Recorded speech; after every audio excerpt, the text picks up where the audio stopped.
Yes, so my wonderful people, welcome once again to IPOB Media. Please, there is a little disclaimer here. If you are not an Igbo person, please don't watch this video, right? You can just,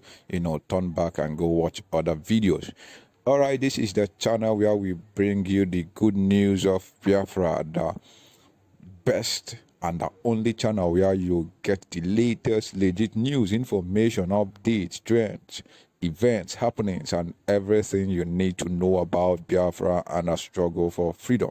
Yes, in case you are new to this channel, please do well to subscribe, click on the notification bell so you don't get to miss out on interesting videos like this, as this is a mind-blowing video and we bring them on daily basis. Yes, don't forget to share on all your social media platforms so that Igbos get to watch this video and stay updated on what is going on and know how to navigate this seemingly unsurmountable situation that we found ourselves, right? And yes, we encourage you to share your thoughts in the comment section, and I'll be right there replying to every of your comments, and give this video a thumbs up.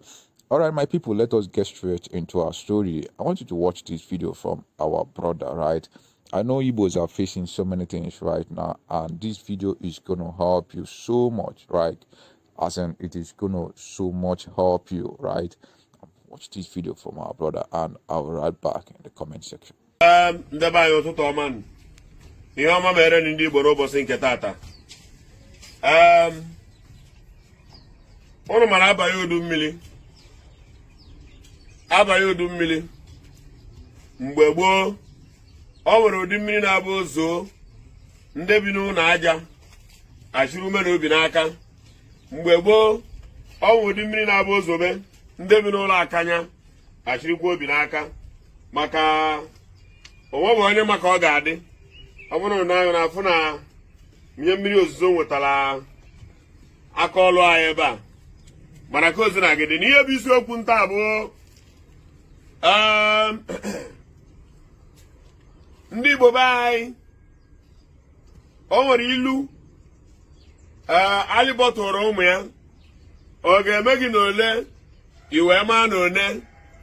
ugboro ole ka ihe ga-eme anyị amara ihe mara. Emechara bịa chọpụta na ọ dịghị amamihe zuru oke n'ime mmadụ belụsọ nke Chukwu ga-enye, mana o nwere ihe mmadụ ga-eme dị mkpa. Ihe na-ekwu bere ndị be anyị bi na Lagos, esokwara mbiri ebe ahụ, mana o nwere ihe nche ka atụta dịka alụ, maka na ịgba mmadụ ya rapụ ebe ọ nọ wee akpata ihe ọ na-eli na-esiri ndị mmadụ ike ịrapụ ya. Ọzọkwa, aga m ejikwa ike agwa ya mmadụ ya arapụ ebe o si eli, maka na arapụ ebe o si eli jee ebe ọzọ ọ ga-abụ ihe ga-eti ya alụ. Ndị Igbo be anyị ama na ọnọdụ anyị amago mma na Lagos, ama na Lagos steeti amaghị anyị alụ, mana achọrọ ka ntụ ya alụ ala nna atụ ya na m atụ ikwu onwe m maka nsoro biri. Anyị na-agba n'udu ka anyị na-agba n'akpakoro, ọ na-awọbụ n'udu waa anyị were nke dị n'akpakoro were ya malite njem. Maka ndị na-eblem ndị be anyị bi na Lagos, maka ndị na-eblem ndị be anyị bi Lagos, ka m gwa unu ihe kpọgoro ndị be anyị Lagos na-amụ ntị nke ọma ka ị mara ihe melu ndị be anyị ji wee gbago Lagos. Ọzọ ka ị wee marụkwa ihe ga-abụ anyị bụ ndị be anyị mee nnata anyị adị mfe. Ngwa ṅaa ntị ka ịnụ ka o si adị.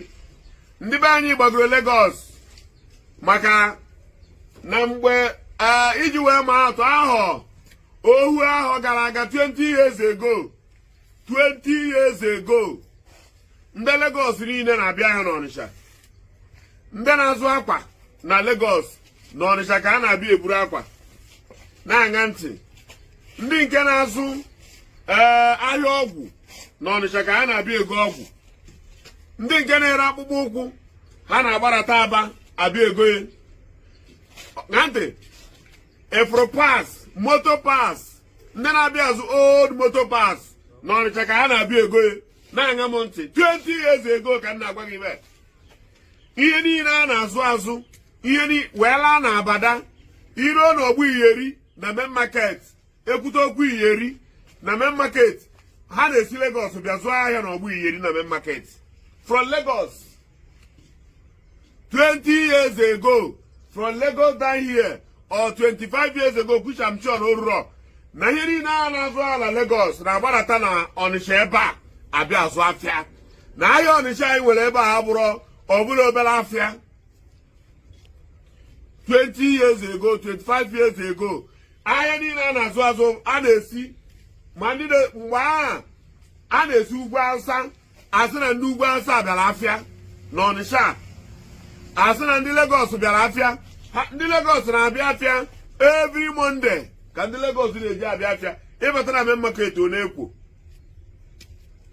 ndị anụnwa anyị na ha ga-abụ ofu mana anyị na-ekele mụ na anyị na ha abụ ofu ndị anụnwa ndị Igbo be anyị na-eji aracha ike mana ha amabeghị na onwe ya ga-arachata ihe ndị anụnwa ndị Igbo be anyị na-eji akpụ isi ala enye ma ha amabeghị na ndị a ga-awụ ha mara ga-awụ ha n'ala a nweghị amamihe kpatara anyị ji wee lọsụwa nke anyị ihe nna agụrụ gị kịta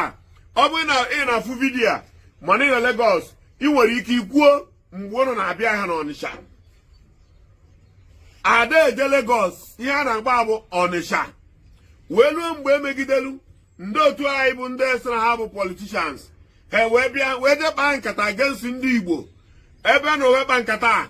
ha kpasịa ya wee kpebiesio na ha ga-eburu ya niile ka niile dịrị ha mfe na Lagos ihe mere ndị be anyị ji wee ha bụzie Ọnịsha bụrụ ebe ndị mmadụ na-agba Ọnịsha ndị Ọnịsha atọ na-agbabazie Lagos ma labakwazie Lagos enwe kpatalịa wee amalitezie wee were ndị isi ndị kọstọm wee were apịakaba ndị be anyị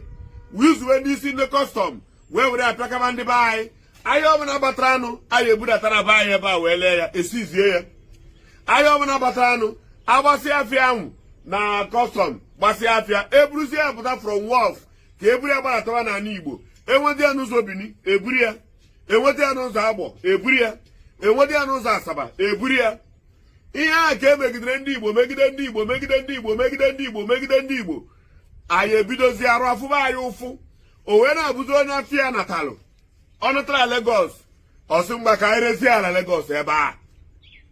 akwa ya bata ọsị ka anyị rezie ala Lagos ebe a ọgwụ ya bata ọsị ka anyị rezie ala Lagos ebe a iyeri bata ore ala Lagos ka anyị rezie ya ebe a ka anyị rezie ya ebe a makana tupu ọ ga-agba okporo ụzọ wee rutebe anyị ebe a ọ kaziri ya mma na ọrịrị ala Lagos maka na agbapụta ya na wọf na-ebugharị ya n'ime Lagos ọ nwụrụ ya na eke ọsọ na-aga ha chọpụtara ya na anyị gbu ya na Lagos ma budata ya na be anyị kpatara ndị Igbo ji eme ngala ewee kọtụọ ya ọf emesịa n'ikpeazụ nke ụbọchị nwanne nnyaa asị na ọnị nke ebe nke dị na Port Harcourt na obidogwa ọrụ o nwere ezigbote ihe a na-agbaba ibu na Port Harcourt ya bụ ọ bụrụ na ị bịa blemo ndị Igbo be anyị iblemo ndị Igbo be anyị blemo ndị Igbo be anyị bi Lagos blemo ndị Igbo bi Lagos nwanna si ga-eburu ụzọ na ọ na-abụ achọba ibu ụzọ gbuo ego rụrụ ala eburu ụzọ gbuo mkpi maka na nwa mkpi lechara anya gbaa nne ya achọba ibu ụzọ gbuo ego rụrụ ala eburu ụzọ gbuo mkpi maka na nwa mkpi lechara anya je gbaa nne ya ọ bụrụ maka mụnwa na ihe nna-achị kọrọ na ihe nji wee kọrọ na akụkọ a na ihe mere ndị be anyị ji wee tọra Lagos ihe nkọrọ gị mere ndị be anyị ji wee tọra Lagos so ọ bụrụ na anyị chọrọ ikwu okwu na ndị mere anyị ihe na-eme anyị aja nwude ndị Igbo politicians Igbo politicians ha nyere ohere o ji wee mee maka na ọ bụrụ na Igbo politicians na ha ekwere na oge eme it will never happen anaghị aba agbachaa ngwaahịa na wọf apụtazie n'okporo ụzọ agụba ngwaahịa ahụ aka maka na o nwere ebe a gbara ya o nwere ebe ekliar ya o nwere ihe a na-awụrụ aka na anụ mana ndị Igbo politicians ndị ekwere nkwa ihe a ga-emelụfa ndị ekwere nkwa gbuo nwanne m nye ya ego ndị ekwere nkwa megide ha na onwere ibe o mee ndị chọrọ ka anyị na-akpụ isi ala na-enyefa ndị chọrọ ka anyị na-ekwu maka fa ndị chọrọ ka ọ bụrụ sọsọ famili ha ga-aga n'iru ndị chọrọ ka ọ bụrụ sọsọ dị mma ha ọya kpatara ha ji ebe akwa nzuzu a ha na-ebu ugbu a mana ihe mma gburu ya ka egbe na ihe egbe gburu ya ka mma na-abọ afụfụ aha ha tara anyị ya ka Chukwu na-atafa ya ka mmụọ dị n'ala na-atafa ya ka mmụọ nọ n'elu na-atafa ya ka mmụọ nọ na mmiri na-atafa kịta ha ga-atagide afọ a ruo ka ha nwụcha ndị anụnwa melụ ndị be anyị ji wee la Lagos ya ma anyị na-eblem ndị Igbo bụ ndị la Lagos anya na-echeta na onwe ndị chụrara ha Lagos a ndị chụrara ndị Igbo Lagos bụ politicians ndị be anyị ha rapụrụ ihe niile a na-eme anyị everything afro onye na-azụ afịa ga-abụ iru ebe ọ na-azụ afịa ọma ndị comfortable ọ ka nọrọ ebe a maka ndị a na-akwatusi ngwongwo ha na ụlọ a na-akwatu na Alaba International. Biko ndị Igbo unu na-agba n'udu unu na-agba n'akpakoro ayamunu na one unu ewee mara na one ọ gwụrụ ebe na-abụ ihe mere mmadụ ọsụ uhiomei ọ bụrụ ọgwụ na ome gịnị na ọ na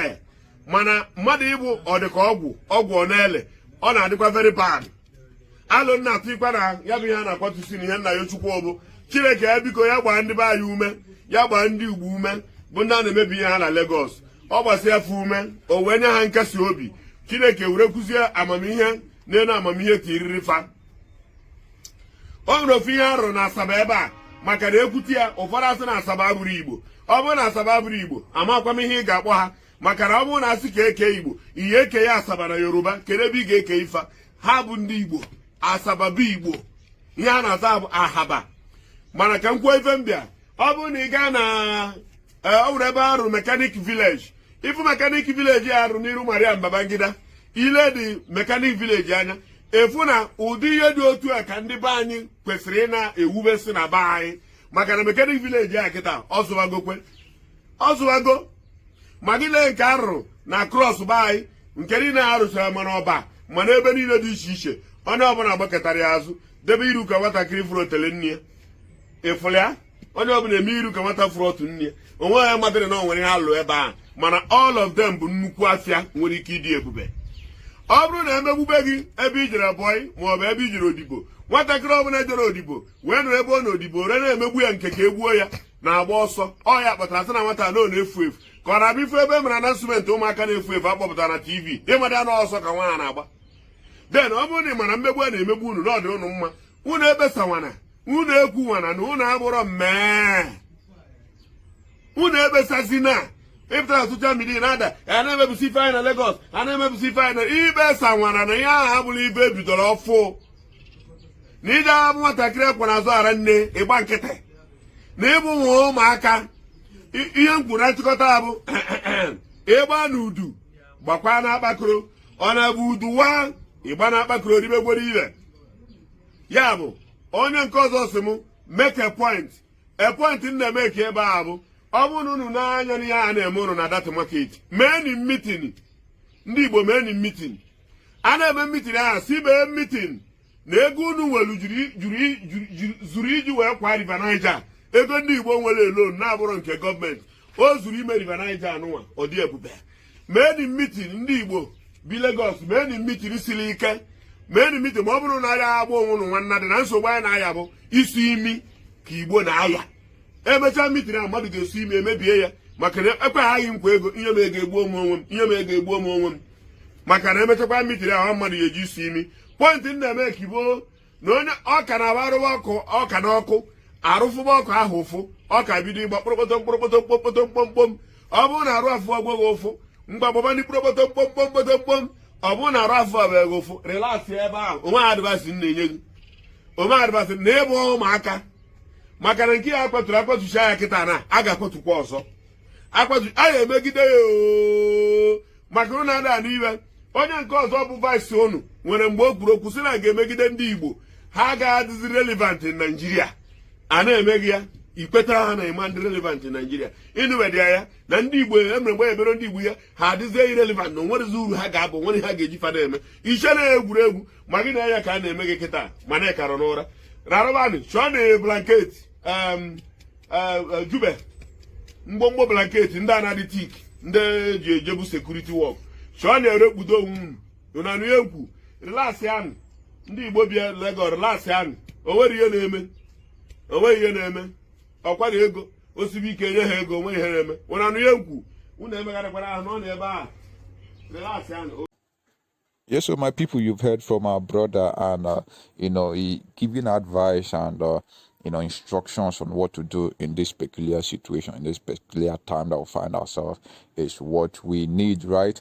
All right, let us know what you think in the comment section. Share your views, share your thoughts, and please, if you're here to criticize, do so in a respectable manner. This is a peaceful community. Alright, if you've not subscribed to this channel, please do well to subscribe. Click on the notification bell so you don't get to miss out on interesting videos like these. And don't forget to share on all your social media platforms so that Igbos get to know what's up with this struggle. Thank you very much as you do so. God bless.